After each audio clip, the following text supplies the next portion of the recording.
Nu tai va, šiek tiek pakoregavau erdvę ir laiką, dabar Leonardo gyvas ir gyvena mūsų amžiuje. Čia Leonardo dirba su blenderiu ir spausdina kažką 3D spausdintuvu. Leonardas piešia su kompiuteriu ir dirbtiniu intelektu. Leonardas skraidina savo sukurtą droną virš miesto. Leonardas remontuoja satelitą kosmose. Leonardas važiuoja su elektriniu paspirtuku po miestą.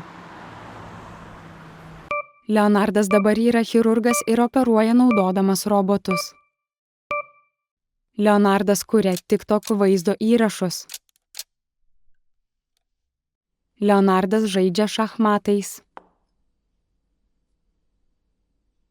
Leonardo tūsinasi klube. Leonardas dėsto universitete apie fizikos teorijas per virtualią realybę. Leonardas žaidžia Minecraftą ir stato Renesanso miestą. Leonardas programuoja dirbtinį intelektą, kad jis rašytų poeziją. Leonardas sėdi ir žiūri, kaip robotas už jį piešia portretus. Leonardas susitinka Leonardo DiCaprio.